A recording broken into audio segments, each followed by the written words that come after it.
The Story of SOHCAHTOA by Unknown.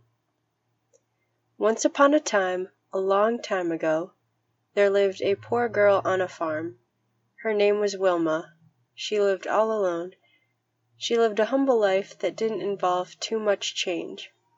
She started each day tending her onion and carrot garden, and ended each day with her favorite passion.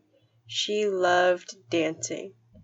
Every night, as the sun began to set, she would retire into her cottage, turn on her CD, and dance the night away.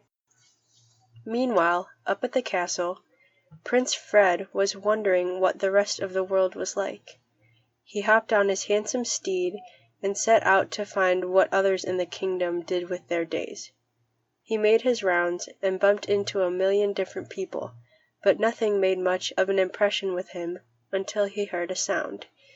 He rode over to Wilma's cottage and listened to the unfamiliar rhythm he heard. He knocked on the door and asked her what she was doing. She explained that she was dancing to music. He asked her if she would be willing to teach him how to dance, and she accepted immediately. Fred was a very slow learner when it came to dancing. It appeared that no matter how hard Wilma tried to get him into the right step, he would somehow lose the beat and wind up stepping on her toe. He left at midnight, but asked if she would mind if he came back for another lesson. Needless to say, the dancing lessons went on, and they fell in love. Fred soon proposed marriage to Wilma, and she, of course, accepted. King Fred and Queen Wilma continued their dancing hobby every Friday night. The only problem for Queen Wilma was that no matter how hard she tried to teach King Fred, he remained terribly clumsy, and whenever they went dancing, he would always step on Queen Wilma's big toe. Queen Wilma learned to live with this slight flaw in their true love relationship, but this big toe stomping was no laughing matter. So, each Saturday morning, after one of their big dancing dates, Wilma would wake up early and sneak out of the castle to her favorite pond.